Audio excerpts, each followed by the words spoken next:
ನಮಸ್ತೆ, ಎಜಿ ನ್ಯೂಸ್ಗೆ ಸ್ವಾಗತ. ದಲಿತರ ಭೂಮಿ ವಸತಿ ಸೌಕರ್ಯಗಳ ಕುರಿತು ಯಾದಗಿರಿ ತಹಸೀಲ್ದಾರ್ ಮುಖಾಂತರ ಮಾನ್ಯ ಮುಖ್ಯಮಂತ್ರಿಗಳಿಗೆ ಮನವಿ ಸಲ್ಲಿಸಿದ ಡಿಎಸ್ಎಸ್ ಅಂಬೇಡ್ಕರ್ ವಾದ ತಾಲೂಕು ಸಮಿತಿ. ಈ ಹಿನ್ನೆಲೆ ಅಂಬೇಡ್ಕರ್ ವಾದ ಯಾದಗಿರಿ ತಾಲೂಕು ಸಮಿತಿ ಹೆಂಡಬೇಡ ಭೂಮಿ ಬೇಕು ಎನ್ನುವ ಘೋಷಣೆಯನ್ನ 80ರ ದಶಕದಲ್ಲಿ ಮೊಳಗಿಸಿತು. ಅದೇ ರೀತಿ ಬಗರ್ ಹುಕುಂ ಸಾಗುವಳಿ ಮಾಡ್ತಾ ಇರುವ ದಲಿತರನ್ನ ಅರಣ್ಯ ಭೂಮಿ, ಸಾಮಾಜಿಕ ಅರಣ್ಯೀಕರಣ, ಗೋವುಗಳ ಮಾಳಿಗಳಿಗೆ ಕಾಯ್ದಿರಿಸಿದ ನೆಪದಲ್ಲಿ ಒಕ್ಕಲೆಬ್ಬಿಸುವುದನ್ನು ಖಂಡಿಸುತ್ತೀವಿ. ಹಾಗೂ ದಲಿತರಿಗೆ ಮಂಜೂರಾಗಿರುವ ಭೂಮಿಯನ್ನ ಸರ್ಕಾರಗಳು ಕೈಗಾರಿಕೆಗಳ ಸ್ಥಾಪನೆಗಾಗಿ ವಿದೇಶಿ ಬಂಡವಾಳಗಾರಿಗೆ ಭೂಮಿಯನ್ನ ಸ್ವಾಧೀನಪಡಿಸಿಕೊಳ್ಳುತ್ತಿರುವುದು ದಲಿತರನ್ನ ಸಂಪೂರ್ಣವಾಗಿ ಭೂಮಿಯಿಂದ ಹೊರದಬ್ಬುವ ಕುತಂತ್ರವಾಗಿದೆ. ದರಖಾಸ್ತು ಭೂಮಿ ಸಕ್ರಮೀಕರಣ ಶಾಸಕರುಗಳ ಅಧ್ಯಕ್ಷತೆಯಲ್ಲಿ ಇರುವ ಸಮಿತಿಗಳು ನಿರ್ಲಕ್ಷ್ಯದಿಂದಾಗಿ ಸಭೆಗಳು ನಡೆಯದೆ ಫಾರಂ 54, 53, 57 ಸಲ್ಲಿಸಿರುವ ದಲಿತ ತಳ ಸಮುದಾಯಗಳ ಅರ್ಜಿಗಳು ರಾಶಿಗಟ್ಟಲೆ ಕೊಳಿತಾ ಬಿದ್ದಿದೆ. ಅವುಗಳಲ್ಲಿ ಜಿಪಿಎಸ್ ಮೂಲಕ ಉಳುಮೆ ಮಾಡ್ತಾ ಇಲ್ಲ ಅಂತ ಹೇಳಿ ಸಾವಿರಾರು ಅರ್ಜಿಗಳನ್ನು ವಜಾ ಮಾಡಲಾಗಿದೆ. ಈ ಬಗ್ಗೆ ಸರ್ಕಾರವನ್ನ ಎಚ್ಚರಿಸಲು ಹಾಗೂ ದಲಿತರ ಭೂಮಿ ವಸತಿ ಹಕ್ಕು ಮತ್ತು ಇತರೆ ಹಕ್ಕೊತ್ತಾಯಗಳಿಗೆ ಆಗ್ರಹಿಸಿ ದಿನಾಂಕ 18 ಜುಲೈ 2025ರಂದು ಪ್ರಥಮ ಹಂತವಾಗಿ ವಡಗೇರ ತಾಲೂಕು ಕಚೇರಿ ಮುಂದೆ ಭೂಮಿ ಮಂಜೂರಾತಿಗೆ ಆಗ್ರಹಿಸಿ ಪ್ರತಿಭಟನಾ ಧರಣಿ ಹಮ್ಮಿಕೊಳ್ಳಲಾಗಿದೆ. ಸರ್ಕಾರದ ಮುಂದಿನ ನಡೆಯನ್ನ ಗಮನಿಸಿ ಮುಂದಿನ ಹೋರಾಟವನ್ನ ರಾಜ್ಯ ಮಟ್ಟದಲ್ಲಿ ಹಮ್ಮಿಕೊಳ್ಳಲಾಗಿದೆ. ಕಾರಣ ತಾವು ಈ ಕೆಳಕಂಡ ಬೇಡಿಕೆಗಳು ಈಡೇರಿಸಲು ತಮ್ಮಲ್ಲಿ ಮನವಿ ಮಾಡ್ತೀವಿ. ಪರಿಶಿಷ್ಟ ಜಾತಿ, ವರ್ಗ ಮತ್ತು ಭೂಹೀನ ತಳ ಸಮುದಾಯಗಳು ಉಳುಮೆ ಮಾಡ್ತಾ ಇರುವ ಬಗರ್ ಹುಕುಂ ಸಾಗುವಳಿ ದರಖಾಸ್ತು ಮಂಜೂರಾತಿ ಸಕ್ರಮೀಕರಣ ಕಾಲಮಿತಿಯೊಳಗಾಗಿ ಇತ್ಯರ್ಥಗೊಳಿಸಬೇಕು. ವಿನಾಕಾರಣ ವಜಾಗೊಳಿಸಿರುವ ಬಗರ್ ಹುಕುಂ ಸಾಗುವಳಿಯ ಅರ್ಜಿಗಳನ್ನು ಮರುಪರಿಶೀಲಿಸಬೇಕು. ಅರ್ಜಿ ಹಾಕಿದ ರೈತರಿಗೆ ಭೂಮಿ ಒದಗಿಸಿಕೊಡಬೇಕು. ಪರಿಶಿಷ್ಟರ ಪಿಟಿಸಿಎಲ್ ಕಾಯ್ದೆಗೆ ರಾಜ್ಯ ಸರ್ಕಾರ ತಂದಿರುವ ತಿದ್ದುಪಡಿಯನ್ನ ಮಾನ್ಯ ಮಾಡದ ಕಂದಾಯ ಅಧಿಕಾರಿಗಳ ವಿರುದ್ಧ ಕಾನೂನು ಕ್ರಮ ಜರುಗಿಸಬೇಕು.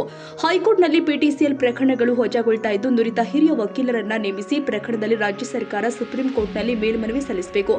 ಬೆಂಗಳೂರು ನಗರ ಜಿಲ್ಲೆ ಪೂರ್ವ ತಾಲೂಕಿನ ಕಾಡುಗೋಡಿ ಪ್ಲಾಂಟೇಷನ್ನಲ್ಲಿ ಪರಿಶಿಷ್ಟ ಜಾತಿಯವರಿಗೆ ಮಂಜೂರಾಗಿರುವ ಭೂಮಿಯಲ್ಲಿ ಅರಣ್ಯ ಅಧಿಕಾರಿಗಳು ಒಕ್ಕಲೆಬ್ಬಿಸುವುದನ್ನು ಕೂಡಲೇ ತಡೆಗಟ್ಟಬೇಕು. ಅಧಿಕಾರಿಗಳ ವಿರುದ್ಧ ಎಸ್ಸಿ ಎಸ್ಟಿ ದೌರ್ಜನ್ಯ ನಿಯಂತ್ರಣ ಕಾಯ್ದೆಯಡಿ ಪ್ರಕರಣ ದಾಖಲಿಸಬೇಕು.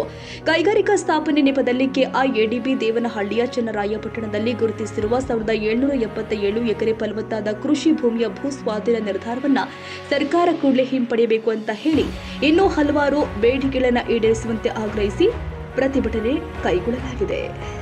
2003,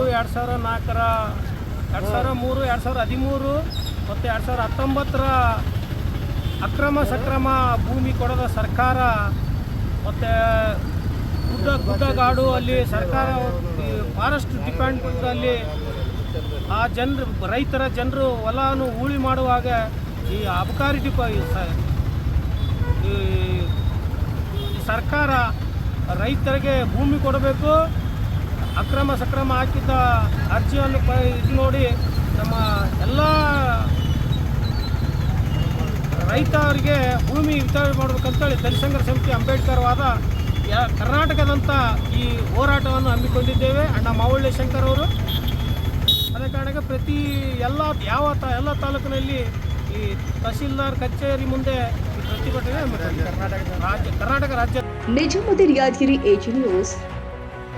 ಕನ್ನಡಿಗರ ಮೆಚ್ಚಿನ ನಿಮ್ಮ ಎಜೆ 24/7 ನ್ಯೂಸ್ ಕನ್ನಡ ವಾಹಿನಿ ಇದೀಗ ಟಿವಿಯಲ್ಲಿ ಲಭ್ಯ. ವೇಳೆ ನೋಟಿಸ್ ಕೊಟ್ಟಿದ್ರೆ ವಾಪಸ್ ತಗೋತೀವಿ. ಇವತ್ತು ವಕ್ಫ್ ಪ್ರಾಪರ್ಟಿ ಅಂತೇಳಿ ಬರ್ತದೆ ಅಂತ ಹೇಳಿದ್ರೆ ರೈತರ ಬೀದಿಗೆ ಬಂದ್ರೆ ಏನ್ ಮಾಡ್ಬೇಕಾಗತ್ತೆ? ಯಾರು ವೋಟ್ ಹಾಕಿಲ್ಲ ಅಂದ್ರೆ ಗ್ಯಾರಂಟಿನೆಲ್ಲ ಸ್ಟಾಪ್ ಮಾಡ್ಬಿಡ್ತೀವಿ.